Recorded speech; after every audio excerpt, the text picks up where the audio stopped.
remap. M is for meaningful engagement, satisfaction and meaning in different aspects of life. Engage with people and have some goals. Goals are the greatest way to get that dopamine level up. Do something for someone else, and that will also help you to have some emotional perspective as you work with other people towards whatever the endeavor is you're doing with them. A is for awareness of others, perceptions and reflections that influence how we feel about ourselves and how we relate to other people. Something that we're seeing with our culture right now that we're having a hard time with. And then P is for physical health behaviors. So notice that only one of them is dealing with getting good nutrition, exercise, good quality sleep. That's your physical health behaviors.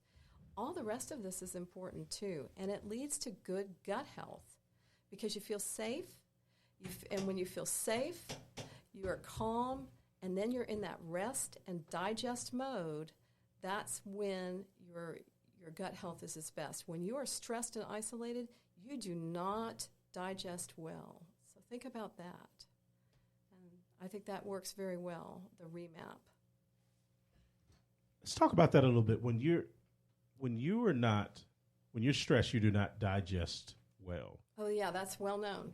You have a parasympathetic and sympathetic nervous system, and that's that vagus nerve. This is the biggest nerve in your body, and it connects your gut to your brain, and it's talking back and forth. So about 90% of it is from your gut to your brain, and it's that unconscious level. It's the brainstem, so it's called the autonomic nervous system. So it's telling your brainstem, hey, we're having some problems here. We need some more acid. Oh, make some more acid, hydrochloric acid. We need some serotonin. Let's boost that up. And, all this stuff is going on, but you're not aware of it. It's not in your conscious mind. It's out of your autonomic nervous system. Well, safety is a big part of this. That autonomic nervous system can get inflamed from high stress. It could be emotional stress, often is. It could be just too many chemicals in your diet, eating junk too.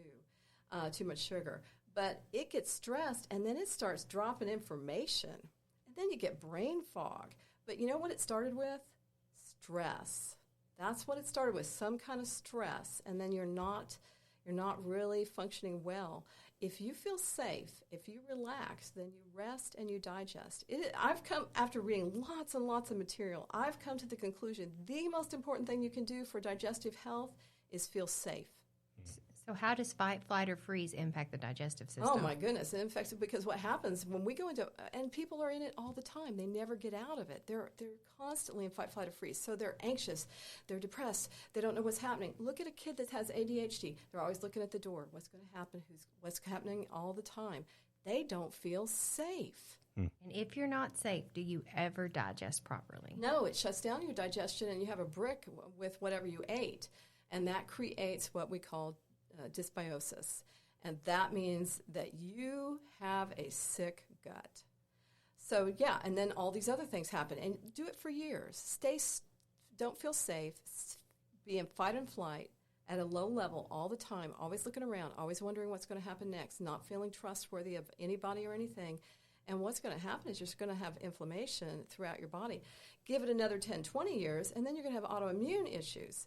What is the course that we need to do? We have to feel safe. That is really it. And then we rest, and we're at peace, and we rest and digest. How do we get to feeling safe? Oh, my. That's a big question. That is a big question because look at our culture, and look at what happened in the last year and a half. Yeah. We have a lot of people who do not feel safe. Well, I think that's oftentimes we're wondering why our bodies are doing certain things or why our emotions are doing certain things. And you say, well, did you get a new job? Did you do this? Well, no, this. I didn't have this going on. And then you say, well, look at all the things around you.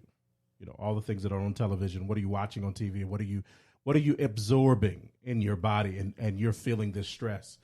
And I think so many times we don't realize how the environment around us shapes that feeling of feeling stressed or scared or not safe. Well, the media has, they're trying to They make a living off of it, millions of dollars, yeah. Exactly. It's a big industry. A big industry. And so they're always trying to stretch it. And that fear makes you go back for more. We We don't know why, but we want to do that. It's like we want to watch that train that's about to, run into something. We've got to have some understanding and self-awareness of how it's affecting us. And in terms of children, children don't ever need to watch the news, ever. If you want to make them informed of this is the president, this is if you want to give them information that's historical, you give them information. Yeah. But I remember having to call the school when the Twin Towers were hit and just ask them not to show that to my kids anymore. I was astounded. I thought I'm going to give it another day because I kept thinking I'm so bossy. I don't want to be But I just thought I'm not showing this to my kids at my house. I said the Twin Towers were hit. We talked about it. We talked about where they were. I wasn't going to watch it over and over, but they were letting it play while they did work at school. And and it was very unpopular. My kids were appalled that I did it, and the school thought I was ridiculous. But I knew that is going to impact their mental health the rest of their life if we don't get this stopped. Did you do that immediately, or you said next day you did it? I gave it 2 days. Okay, because I was going to school in that time as well, and I do remember after about a week or so, I think parents were just like, this has got to stop because my kids are thinking that people are jumping out of buildings. At least the jumping's out of buildings part. I remember that. My kids drew pictures of them jumping out of the building. Oh, yeah. That was... It's horrible. That was one of the... Yeah, and again, we're not... I was in Texas. We're in Oklahoma now, and I'm assuming that's where your kids were growing up. I mean, that's hundreds of miles away, but you feel that kind of... Especially as a child. I remember months later playing basketball with some friends, and then the first plane that we saw after that flew over us. All of us stopped playing basketball and start watching that plane go. And I bring this up again because of what you were fed on the television or whatever it is. If your kids are, I don't think our kids hear us, but we fight every night. But we try to do it in the other room. And if they're around that tense, mommy's going to leave, that causes this incredible cycle of not being able to digest your food. So we're talking about gut health in this way today. Okay, what you put in your body is very important, but also how you process things in your environment also is important for how you process your food, if I'm hearing that correctly. Yes, absolutely. It's huge. Yeah. It's huge. And as adults, we should, even with our biological children, you absolutely need to take that tack. But with these children who have had trauma, through so much, you need to spend huge amounts of energy making them feel safe. Doesn't matter if you know they're safe. Yeah. If they don't feel safe, then they are not relaxing. When I was doing foster care, that was the older kids were articulate enough to be able to say this. That was their biggest thing, is that they did not feel safe. Mm-hmm. And it was one of the things that they said we appreciated about staying here with you is that we had this feeling of being safe. And I think that if you have severely traumatized children, which I've had several in my home that have huge mental health issues, and then we create an environment that's very calm, it's very routine, it's very, what's going to happen. And so I was just thinking about this the other day that I took one of the girls into town with me, and I've had to just pull back everything just to keep her to be okay. And I just took her into town to get her glasses adjusted, and we did a couple things. And by the time we got home, she was a wreck. Mm. And it was nothing other than, she said, Mom, things are not the same out there. I really appreciate being home. I really appreciate being with you because it's okay at home. And I can look around and I can see people are not, she felt the tension just from the atmosphere being different. And so when you have an extremely traumatized child, which I've had a couple that have schizophrenia, that we have to make sure they feel safe a lot, and it may seem over controlling, but we understand that their need for just that normalcy and that safety. Man, that's important. Let's come back and give final thoughts. And we're going to close this show up and talk about maybe some practical things, just some final thoughts and things that we can do, practical ways to get our gut in order. And also are we going to do an episode just about feeling safe eventually? I'm sure we could. Yeah, sure we could. We could. We will. Brokenhearted children. healing the brokenhearted children. This is Isaiah 61.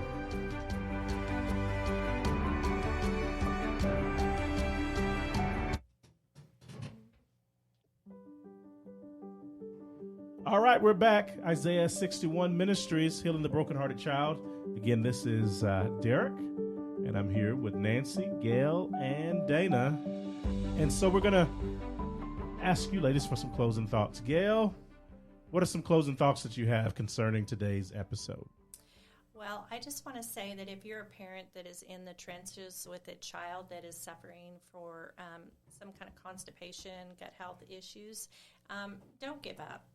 You know, look and keep looking for the answers. They could be really something practical.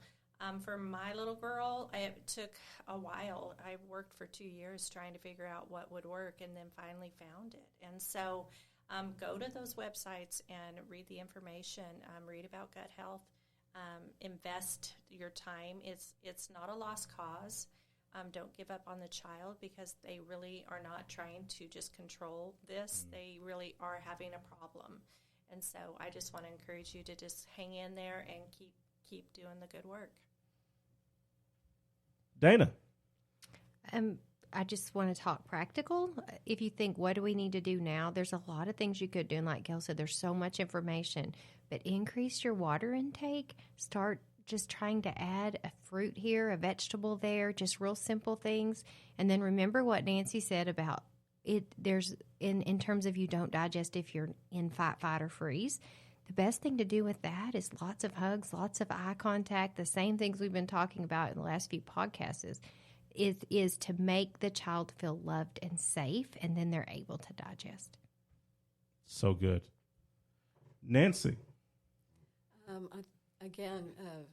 Helping them to feel safe, keeping the emotionality down in the house, watching what the media is. I thought that can be very helpful because I think that causes a lot of fight, flight, and freeze at a low level, and we're not even aware of that. Routines and rituals are very important. It gives a feeling of stability, and a lot of eye contact. Watch how you speak. A lot of hugs is. Hugging actually releases the hormone oxytocin at a very high amount. I think that all those things can be helpful in addition to the water, keeping down the sugar, trying to eat on a regular basis, and getting some fiber. It will work out. There is hope. There is hope. Yeah, I just want to echo that last thing. I think good words, watching the words that you speak to your children, in front of your children, fill your home with good words. You come home and it's chaotic in your home. Only speaking chaotic words is going to increase the chaos in your home. So use good words, God words, same way that God dealt with the chaos in the earth. He saw that the world was formless and void and dark, and he didn't say, this place stinks, I'm getting out of here. He says, he started to speak good words. Let there be light. He saw that the light was good. And so begin to make your house or your environment safe so that the dwellers in your house might feel safe. And I think that'll go a long way when it comes to gut and digestive system health and just the general health in your family and in your life. We're so glad y'all came by. You stopped by. And Nancy, what is the website that they can find us at? We do have a website. It is Isaiah61Foundation.com. And we also have a Facebook page, Isaiah 61 Foundation at facebook.com. Yeah, and if you go to Facebook, there's Ada in there if you can't find it, so Isaiah 61. And we're on YouTube and a lot of other places as well. We're so glad that you guys stopped by to listen to us. Make sure you review and subscribe and like. When you review and you do those things, it makes it easier for people to find us. So review. If you like the podcast, review it. Give it 5 stars, 10 stars if you can. Tell your friends. Tell everybody that this is Isaiah 61, Healing the Brokenhearted Ministry.